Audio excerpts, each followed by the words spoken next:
Good morning. Oh, wow. Good morning, everybody.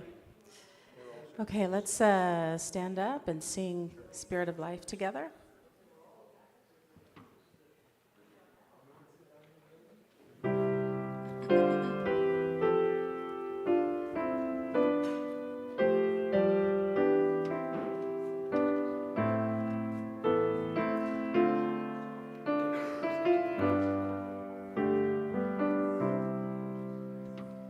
Spirit of life, come unto me. Sing in my heart all the stirrings of compassion. Blow in the wind, rise in the sea, move in the hand, giving life the shape of justice. Roots hold me close, wings set me free. Spirit of life, come to me, come to me.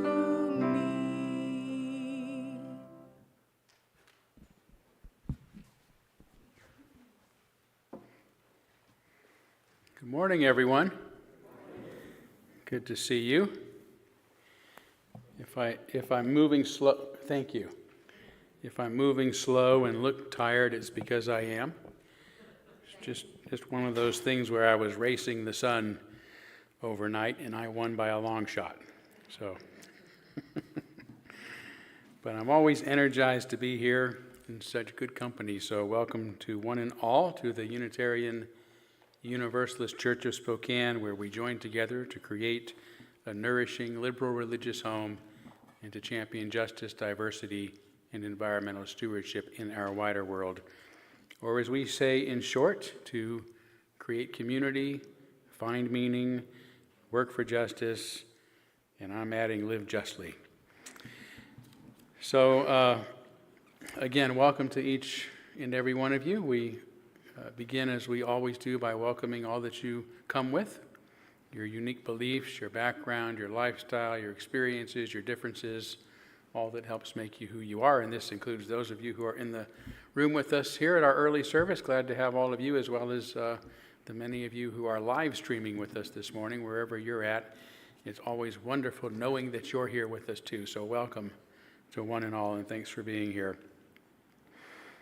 I have just a couple of announcements this morning.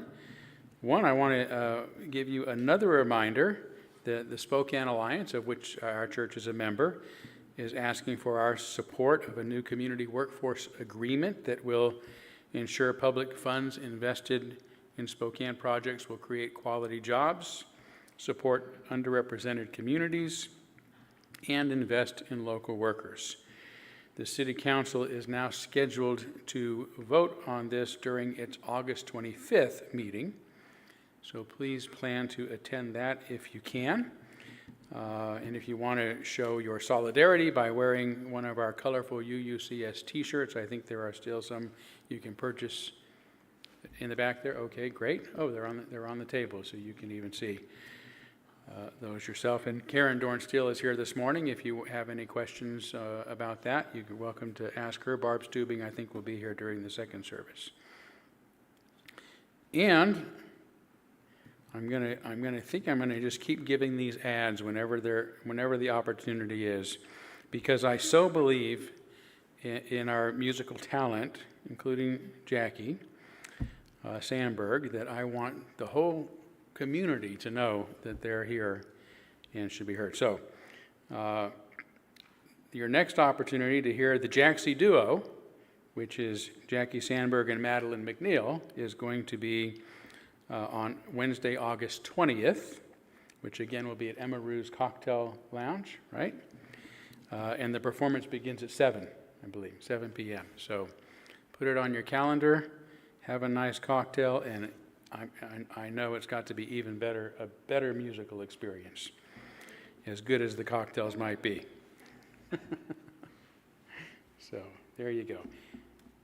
It's time for our dog truth. I didn't pick one out in advance today.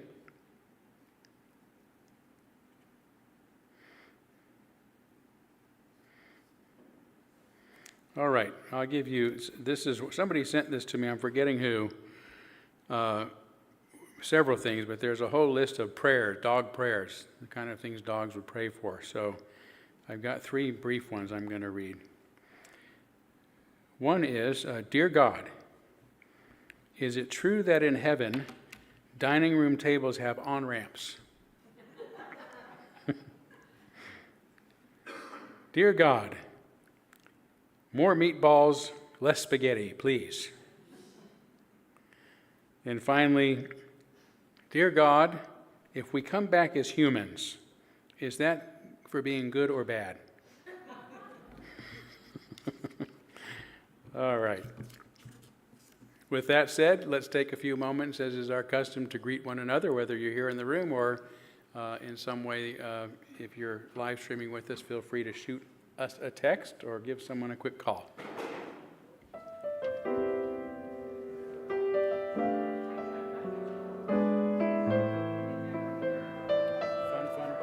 You need to hide it so that the conceit is still there. Yeah, there you go. How are So you? you're tired. I'm tired too. How are you? It's a tired morning, yeah. Yeah. Drove back from Seabuck yesterday. Oh, how lovely. So it was great. Good, good. Yeah. The weather was a little cooler, cold even. But yeah, really good people. It's very positive. Nice. Yeah, it is. I spent several afternoons. I brought my beach chair this year. Just sat out on where they have the Salmon Bay Beach, and it's just so open. So, yeah, how's your weekend? Busy but good. Okay. All right. The usual church and NAUA. But do you know much about the Salish Sea splinter group? You do? We've been speaking there in September. Up in Vancouver. Yeah. Yeah, okay, there's a It's in disproportionate number. Okay, this is a Vancouver, BC, Salish Sea community. That's what they call their church. Yeah. Yeah. Funny. So there's 2 unique Salish Seas.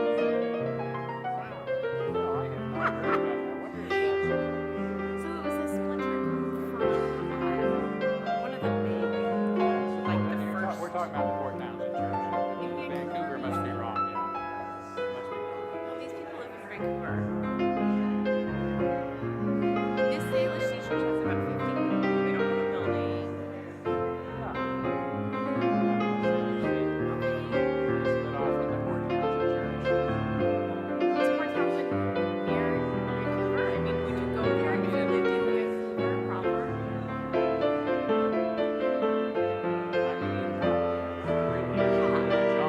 I think it happened to 2 churches. Now there is Vancouver, Washington, which is important. That is really weird. Yeah. I'm pretty sure it's got to be the same one. I want to look it up now. Yeah. Like Lynn Savran, I'm sure you met Lynn Savran. She's a very active lay leader there. No. But I don't know everybody there. I know because I know I'm connected through the AUA. That was one of the first. Yeah, we'll have to look that up. Too, it's the same story. Yeah.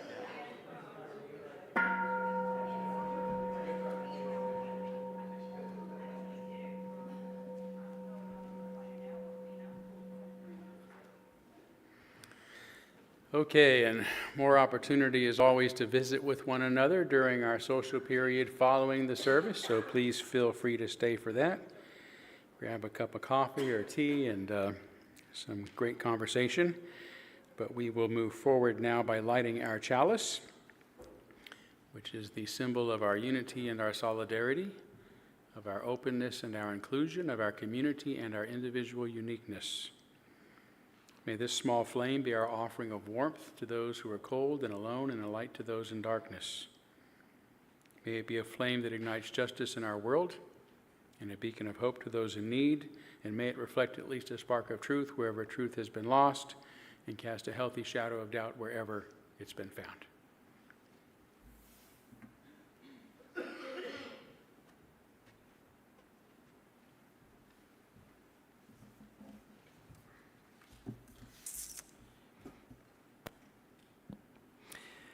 For our opening reflection to this service on becoming good, deciding the difference between right and wrong, I offer these perspectives on human intentionality and mortality from the Nobel Prize-winning Polish poet Wisława Szymborska in her poem, The Letters of the Dead. We read the letters of the dead like helpless gods, but gods nonetheless, since we know the dates that follow. We know which debts will never be repaid, which widows will remarry with the corpse still warm. Poor dead, blindfolded dead, gullible, fallible, pathetically prudent.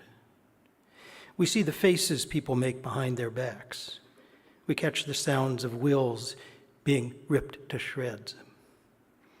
The dead sit before us comically as if on buttered bread, or frantically pursue their hats blown from their heads. Their bad taste, Napoleon, steam, electricity, their fatal remedies for curable diseases, their foolish apocalypse, according to St. John, their counterfeit heaven on earth, according to Jean-Jacques. We watch the pawns on their chessboards in silence, even though we see them 3 squares later. Everything the dead predicted has turned out completely different, or a little bit different, which is to say, completely different. The most fervent of them gaze confidingly into our eyes. Their calculations tell them that they'll find perfection there.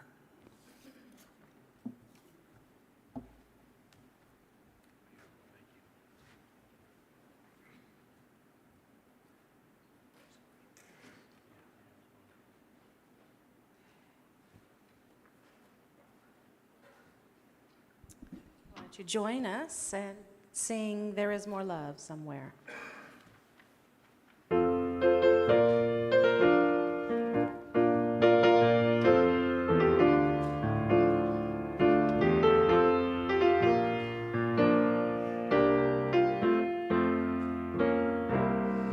There is more love somewhere.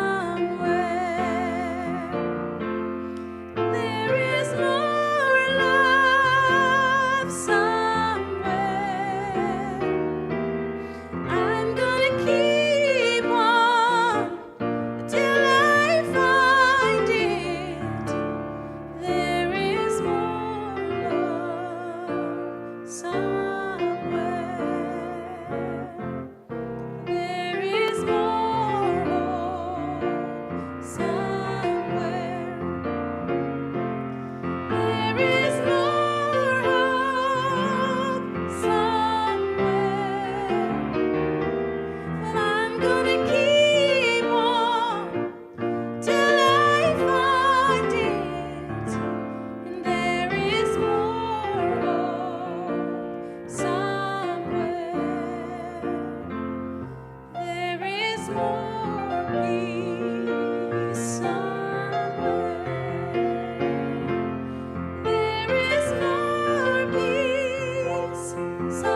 Thank you. I was thinking about that song. It's a beautiful song. But next time we sing it, I think instead of I'm going to keep on till I find it, say I'm going to keep on till I make it. Or keep on till we make it. Yeah, let's try it next time. Can we? Can we try one more, can we try one more verse of it? Right now? Which one do you want to do? Joy, what do you want to find? Peace? Peace? Peace. Okay. Peace and joy. We're going to do peace and joy because So two. We're going to do two, and it's going to be we instead of I. Okay, so We. we together. Great. Let's do Till it. we make it. Till we make it. Okay.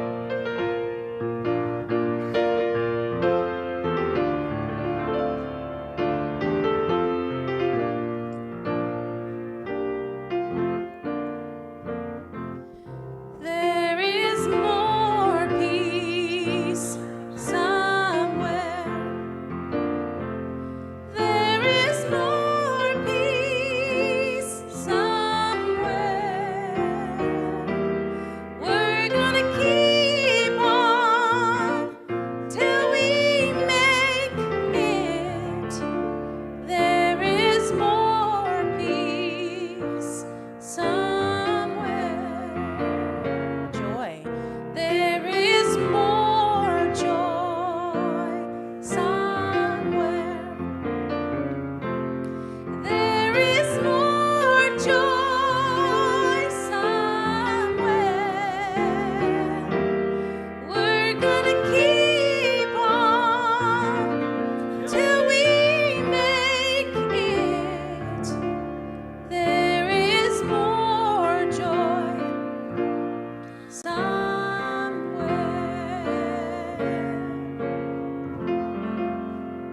Thank you. We really turned that into a Unitarian song that time, didn't we? Thank you so much. All right, where are we? Candles of Care. Speaking of which, right? We have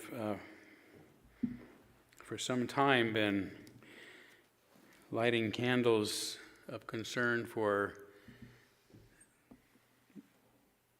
the many terrible circumstances that our brothers and sisters in other parts of the world are facing, including those, the people of Ukraine, who in addition to the destruction and the loss of life, are just in constant upheaval because of this moronic, erratic president we have that is just treating them like infants. Go to your room and be quiet while daddy takes care of things. It's just unbelievable. I just, to add to their suffering, to have to deal with this insanity is just adds to the outrage and heartbreak. So we continue to keep the people of Ukraine and the people of Russia and other folks suffering from the loss of life, the unnecessary violence and destruction and anxiety,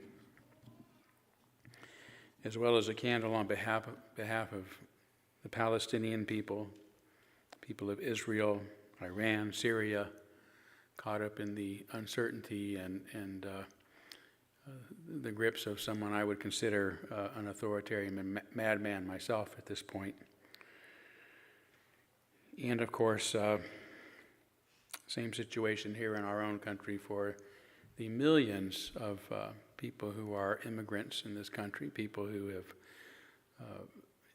come here legally or are here legally, in some cases people who've been here for decades, people who've raised families here, are suffering from this militant group that just goes around disappearing people from the streets in the United States of America. It is.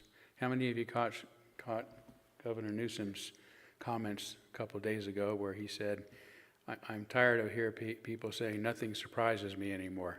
He says, don't say that. This cannot be normalized. This is insanity.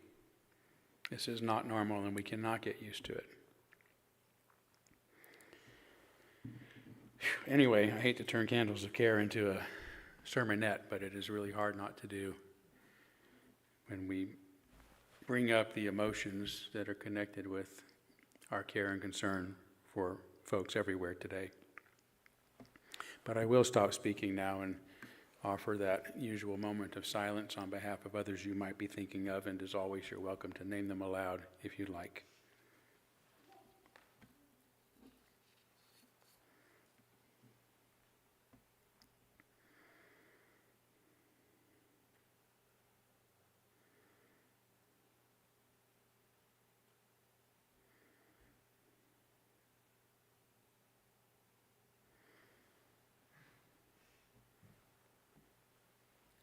Those named aloud and those embraced in our silence, and all those who are suffering in our world at this hour, we hold in our community with compassion. And we now gratefully give and receive this morning's offering, which helps sustain this community and our mission to the larger world.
Thank you, Jackie.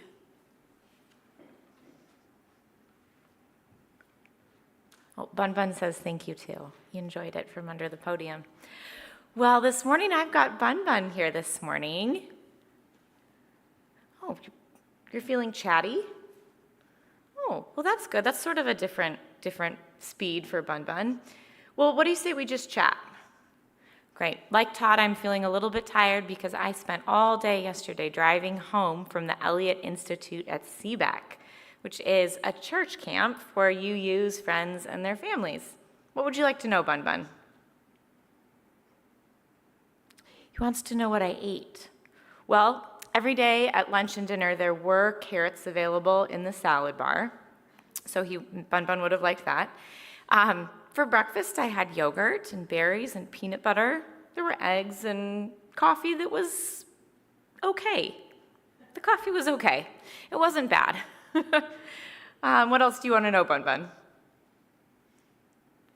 What did I do? Like when? He wants to know what I did in the morning, the afternoon, and the nighttime. Okay, I'll be brief. In the morning, I spent my time with the preschoolers. So we were doing lots of dancing and reading and playing on the playground.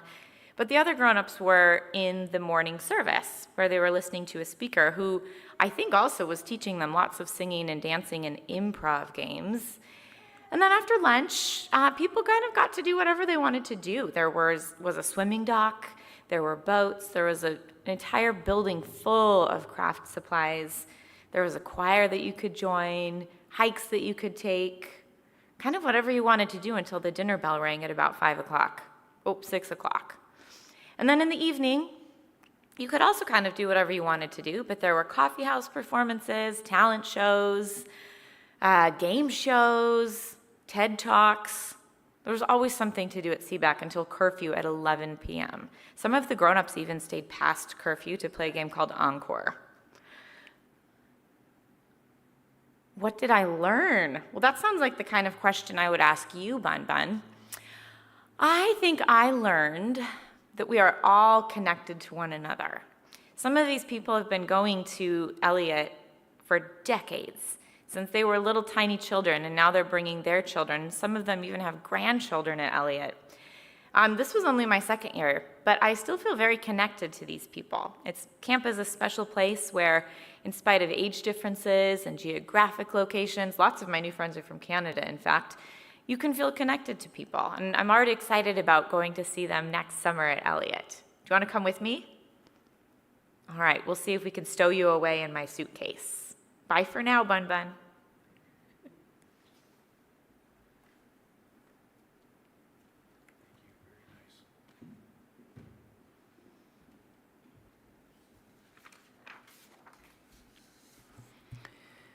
For today's meditation, I invite you into a state of repose. Make yourselves comfortable. Close your eyes if you like. Place both feet on the floor. And breathe slowly, deeply, and mindfully. Reflect on the words of Albert Einstein, theoretical physicist, philosopher, and humanist. The most important human endeavor is the striving for morality in our actions. Our inner balance and even our very existence depend on it. Only morality in our actions can give dignity and beauty to life.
Thank you, Jackie. Now, oftentimes when Jackie's playing, of course I can see the music over here, and there's, papers flying in all directions, just whipping them up. And I was kind of amazed today because both pieces you played were just one-sheeters. And I'm quite sure that you snuck a lot more notes in there than are on those sheets because, right? It's one of the things I appreciate about your playing is that you're able to add so much of yourself to the music. Yeah. Thank you.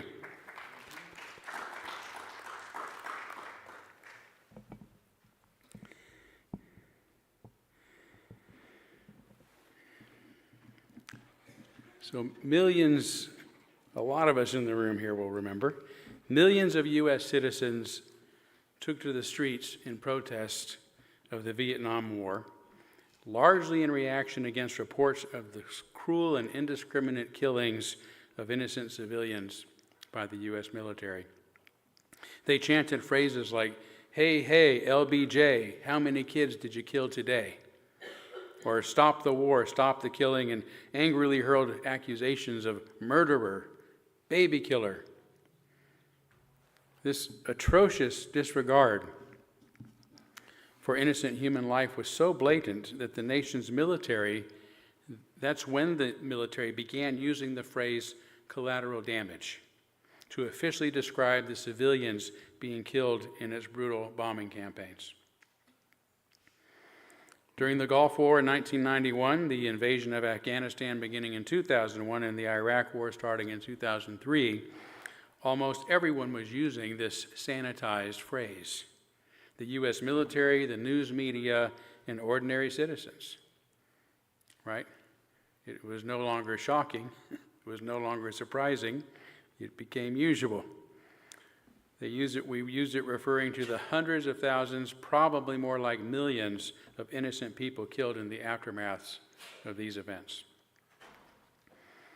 As unforgivable as these deaths were, the Nazi Holocaust, of course, resulting in the deliberate and mechanical murder of millions of Jews, Russians, Poles, homosexuals, and disabled persons.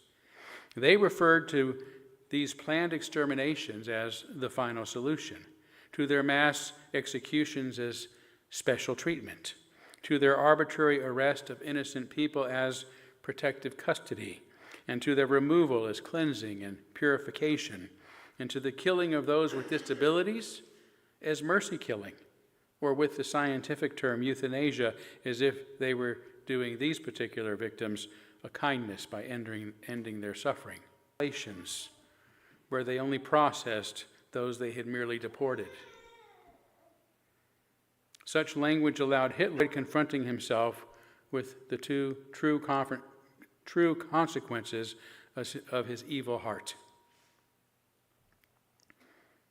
Today, Israel is rebuffing anyone who calls their actions against innocent Palestinians, including their murder, forced removal, and starvation, genocide or war crimes. They prefer to blame those results on Hamas, accusing the Islamic militant group of using their own people as human shields. Or they point to the cruel and horrific events of the October 7th, 2023 attacks as justification for engaging in the same or even worse behavior themselves. But how would this excuse hold up if the police showed up to a bank robbery and shot all the hostages to get at the bank robbers? Would they get away with blaming the criminals for their deaths? These are extreme examples of something we all do every day. Rationalize our own behavior to justify what we are doing, even to ourselves, especially when we know deep down that what we are doing is wrong. We blame those we victimize. We convince ourselves what we are doing is for some greater cause, to save Germany, to protect our freedoms, to kill the kidnappers, to get the worst of the worst criminals out of our country. as Donald Trump is now claiming to justify indiscriminately rounding up and removing thousands of innocent immigrants from our communities. But all of us sometimes engage in such behavior, even if on much smaller scales. A couple of years ago, for example, a driver going too fast through an uncontrolled four-way stop totaled my car. As we waited for the police to arrive, the body language of the driver responsible suggested he was becoming increasingly agitated. He began angrily glaring at me from across the street, which made me think he was blaming me for the accident. After a while, he gave me a look of disgust, flicked his cigarette to the ground, abruptly jumped into his lightly damaged truck, and sped away. Now, he must have given it further thought to the wisdom of fleeing the scene of an accident, and he soon returned. Fear, the feeling of that we are endangered, often turns into anger, which prepares us to defend and protect ourselves. That this fellow had both emotions after a serious car accident is no surprise. Nor is it a surprise that he rationalized his emotions by concocting reasons to blame me, the source of the threat, for the accident. Reasons that he explained to the police officers once they arrived to take his statement. Having no feelings about the accident, however, the officers looked at the simple facts. My vehicle was coming from the right, his from the left, so they cited him for failing to yield the right-of-way, and his insurance company paid for the collision, not mine. Yet at least for a period of time, he had managed to convince himself that the accident was my fault and therefore felt justified in committing an additional crime by initially, at least, fleeing the scene of the accident, which in reality he had caused.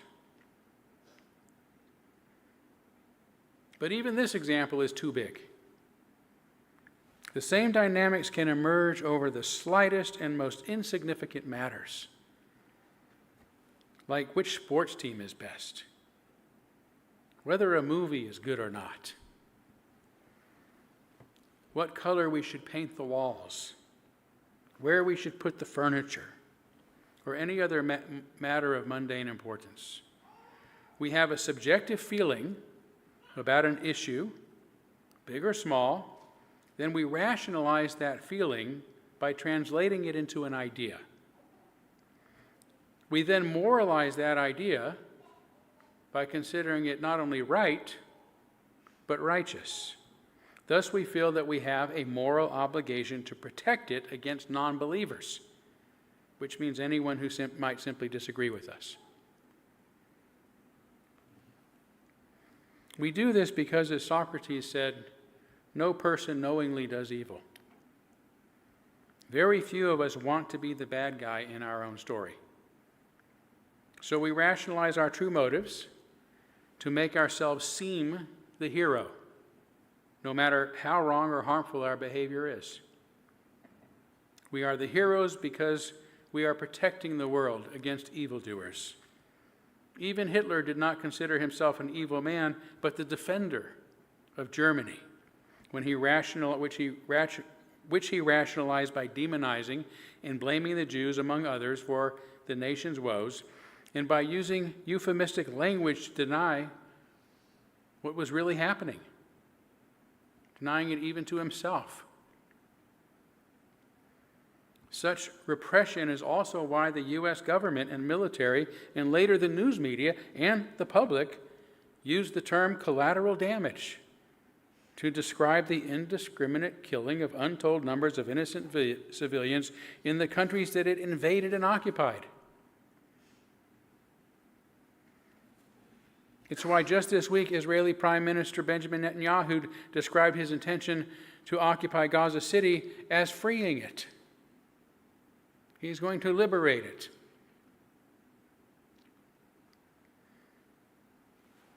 Most of us are inclined to justify our decisions and actions in this way, no matter how big or small, no matter how badly they impact others. That the philosophers have long sought the best means of knowing the difference between right and wrong regardless of how we feel about it or how it impacts our own personal lives or interests. This branch of philosophy is called ethics, which comes from the Greek word meaning character. Our character refers to those qualities about us that are true and reliable no matter what circumstances we find ourselves in. It is different than the persona, the mask that we wear in public to get along with society. Our character remains present, whether we are in public or alone, whether we are seen or not, whether we are acting deliberately or instinctively, whether our circumstances are difficult or easy, whether we are happy, sad, shocked, mad, or afraid. It is our character that guides us to do the right thing when we are in an accident, or when our society is vilifying some group that it has decided to scapegoat, or when our nation is responsible for violence and injustice against innocent people. This is why it is vital, the word for life, by which I mean essential to our lives, that we intentionally learn about and develop ethics. Because ethics means character. And having character is part of what it means to fully unfold as individuals, to fully become ourselves, to fully achieve our full potential. Developing ethics also means that we are far less likely to make moral decisions on the fly that are based on our feelings and self-interest. Instead of making random emotional decisions, they are based on our ongoing character, those qualities about us that remain true and reliable no matter what the situation we're in. And this requires more than adhering to what we have been taught or told are the differences between right and wrong, by our families, by our peers, our communities, our religions, and so forth. Whether some of these may be correct or not, they are derived from our social conditioning, not by taking personal responsibility to learn about and choose for ourselves which ethical approach or approaches are best. So to help with this, I'm going to broadly outline the three main ethical systems, then conclude by sharing about my own ethical journey and why I think it's best. So these systems include rule-based ethics, called deontological, outcome-based ethics, called teleological, and value ethics. Deontological ethics, from the Greek word for is, ontos, bases ethical behavior on rules, laws, mores, and the like that are believed to be right in all situations, no matter the consequences. You should never lie, for example. Theological voluntarism, the belief that we must always follow God's commands, or the teachings of the Bible or of the church, no matter what, is also good examples. Outcome-based ethics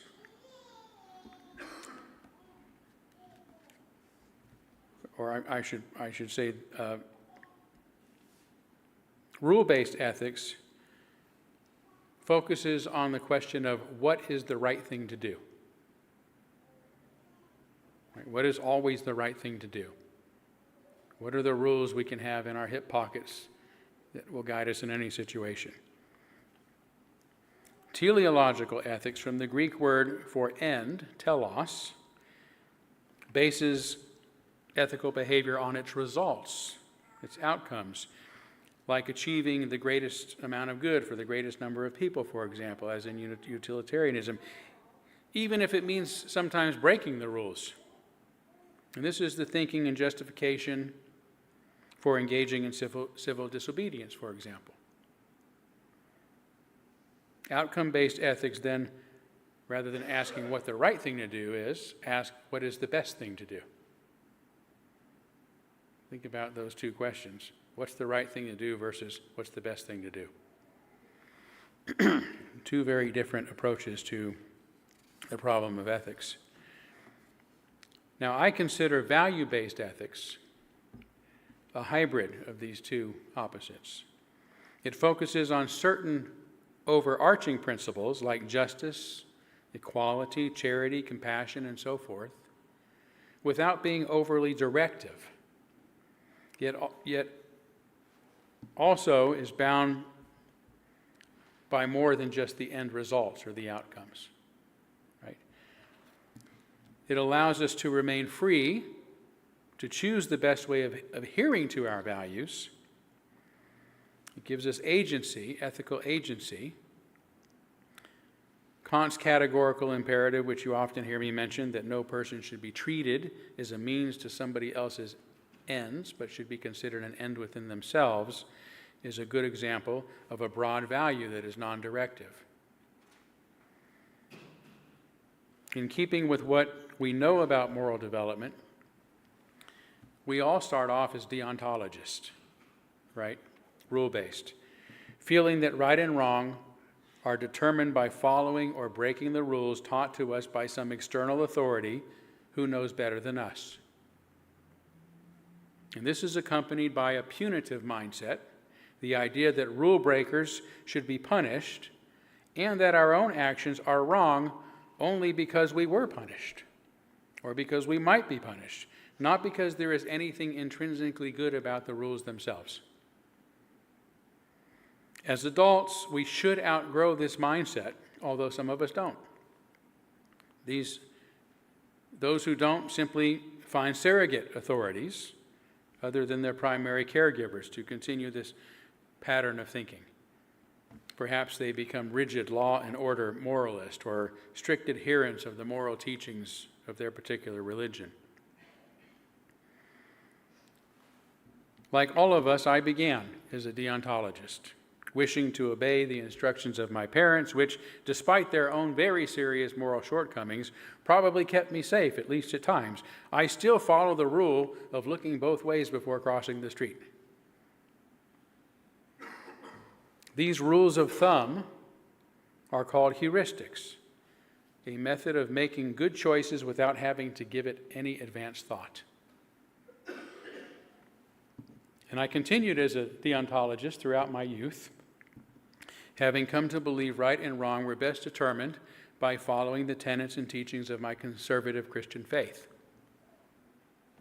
Although my failure to sometimes do so was also accompanied by guilt and fear of damnation, the punitive measure.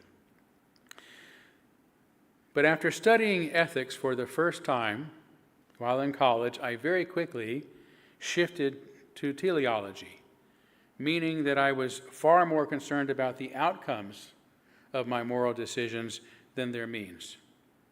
As my philosophy professor Wallace Roark used to ask, if the ends don't justify the means, what does?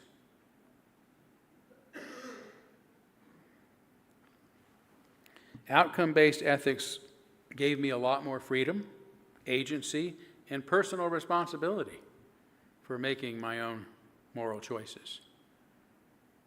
Doing so was harder, yet more meaningful than simply obeying the rules that I'd been taught. And also better assured that my road to hell was not paved with good intentions. Meaning I was less likely to engage in harmful and destructive behavior that I could simply then blame on following the rules. Just obeying orders. And I remained a teleologist only until recent years, when I became more of a value-based ethicist. The problem with end-based ethics is that the only person accountable is oneself. And it is ultimately up to the individual to determine what the best outcome should be. Based on what? The greatest good for the greatest number of people? Well, this isn't a bad outcome. But what if the greatest number of people is only 51%, leaving out the other 49%? Is it really ethical for one person to take actions that work against 49% of the population? These days, Republicans often say, Americans have spoken, and Trump is just doing what they have asked him to do. Yet almost half of all voters voted against Trump. Are we to conclude by such rhetoric that we are no longer considered Americans?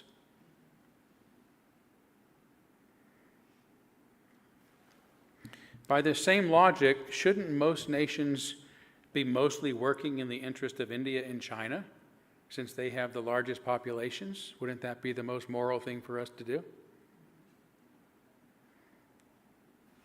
And what of ethical egoism? The belief that the right thing to do for everyone is to always act in one's own self-interest. This was the belief promoted by philosopher Ayn Rand, who believed we should always act in our own self-interest while respecting the rights of others to do the same.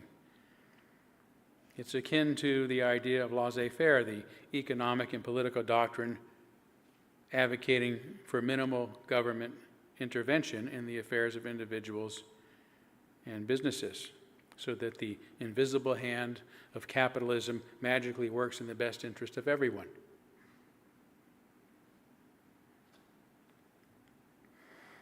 So these questions lead to the greater question of who should decide. If it's entirely up to every individual to determine the answer for themselves, what is the best outcome, then as these examples show, we might end up concluding that we should act in our own self-interest after all. Only unlike rule-based ethics, there is no longer the threat of punishment for doing so, even if acting in our own best interest ends up diminishing the lives of others. Some might argue that value-based ethics is but a type of teleology. It has indeed been categorized as such since the time of Aristotle, who called it eudaimonianism, from the Greek word meaning good spirit, right? Ethics that lead to the good life, emphasizing ethical behaviors that lead to human happiness in general, if you will.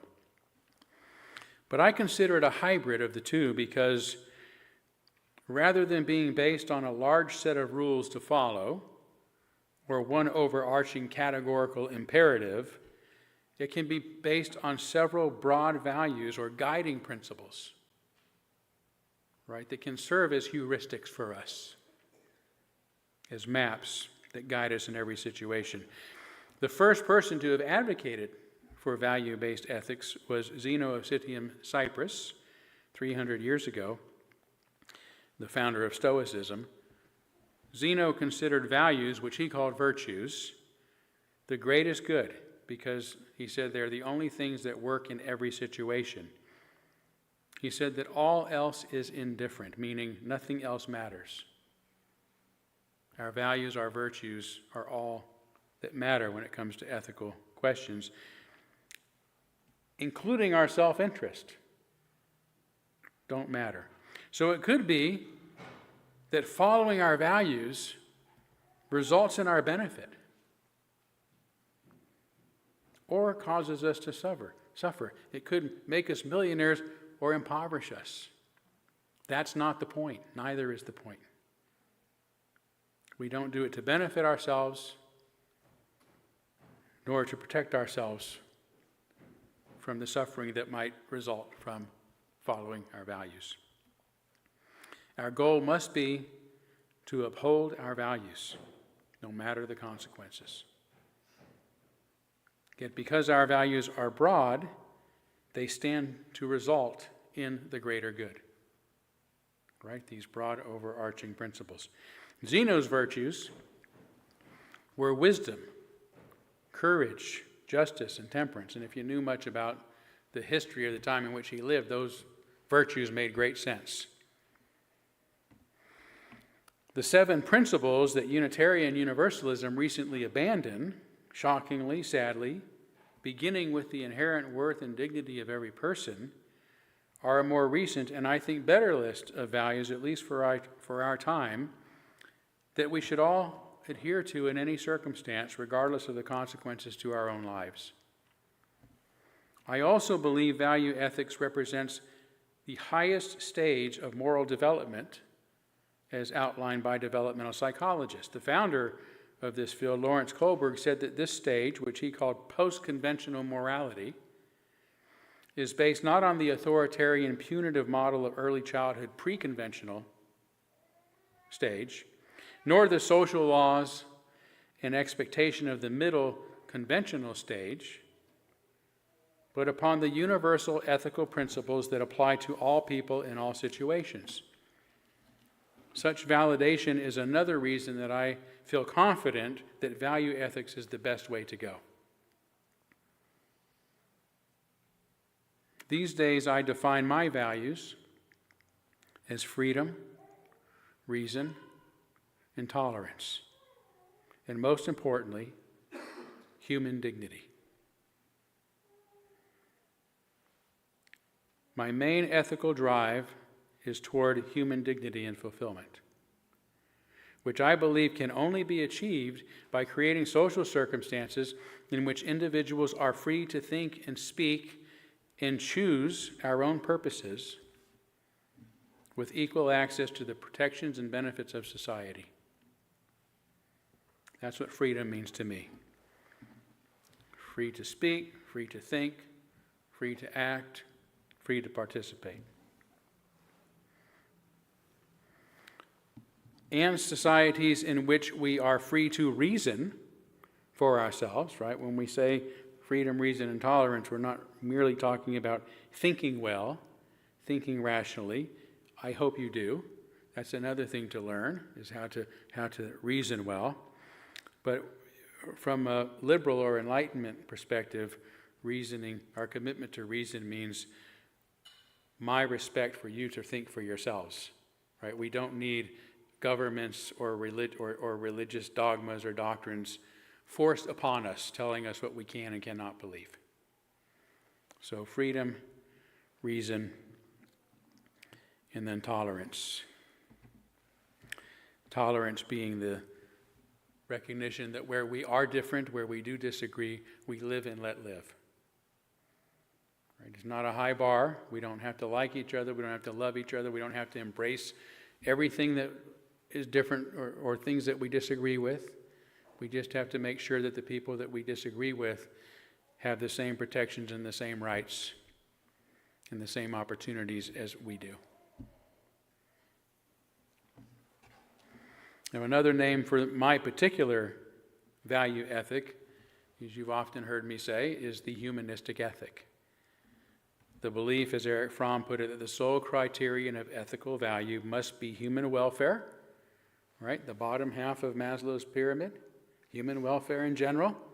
We all have the things we need in order to flourish. And the unfolding and growth of every person should be the aim of all social and political activities, right? That's the top half of the pyramid. Not only do we need the housing, food, shelter, clothing, those sort of things that will enable us to move through life without worrying too much about our basic survival, which a lot of socialist and communist countries are good at providing those, but they do so at the cost of the individual freedoms. On the other hand, you have countries like ours that promotes individual freedom without really concentrating much on the welfare that we need in order to have the fortitude to begin unfolding. Right? It's very difficult to do when we're worried about putting food on the table or having a roof over our head, especially these days. So that's why I like the humanist ethic, because it gets to the whole pyramid, right? It's general human welfare and individual unfolding. Creating a society where everybody at least has the opportunity and freedom to become their best, which means finding meaning and purpose in their lives.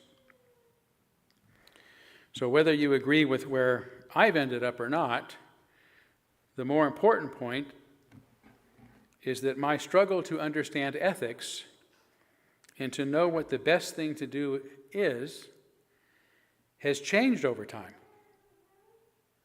It has changed, and I suspect it will continue to evolve. Making the right choices is never simple, no matter where we are on our ethical journey. At least they should not be easy. If they are easy, it's a sign that something is wrong with your ethics. There are almost always negative consequences resulting from our moral choices. For this reason, every ethical decision is accompanied by a moral dilemma. What will the negative impacts be of my choice? Yet it is vital, again, essential to life, that we develop the kind of character that we can trust will help us make the best decisions we can in every situation, rather than merely deciding as we go along, as in those earlier examples I gave. In his book, How to Think Like a Roman Emperor, Donald Robertson tells us the Stoics believe that only foolish people vacillate, driven by contradictory passions, which flutter from one thing to another like butterflies. Rather than developing a moral character, they rely on what philosopher Bertrand Russell called emotivism, ethical judgments that are merely disguised expressions of one's feelings about an issue that flap about inconsistently.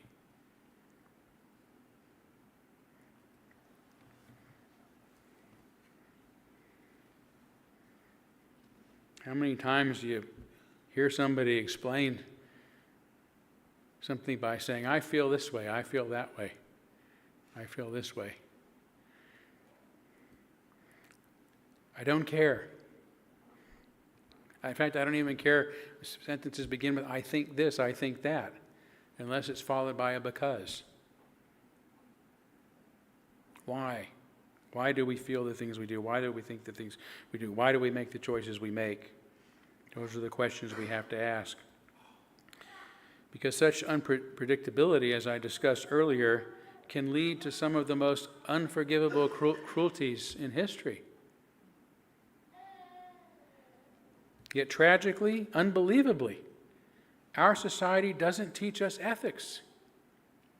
Not as a norm, but prefers that we merely absorb and accept the cultural ethos through osmosis without ever questioning what we have been molded to believe is the difference between right and wrong.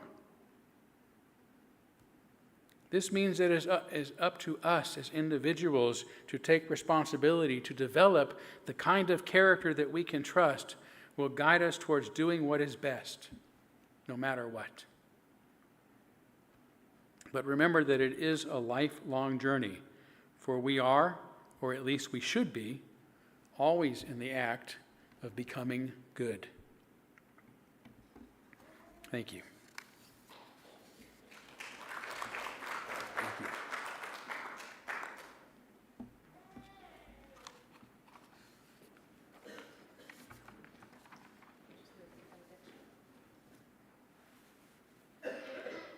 Yeah, let's do. I ran a little low. Yeah, we'll just go to the benediction. Thank you. Thank you.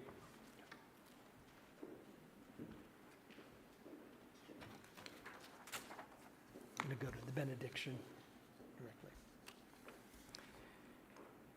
For our benediction, I offer the words of Jim Rohn, American entrepreneur, author, and motivational speaker. If you don't design your own life plan, chances are you'll fall into someone else's life plan. And guess what they have planned for you? Not much. Amen. Blessed be. Salam alaikum and shalom.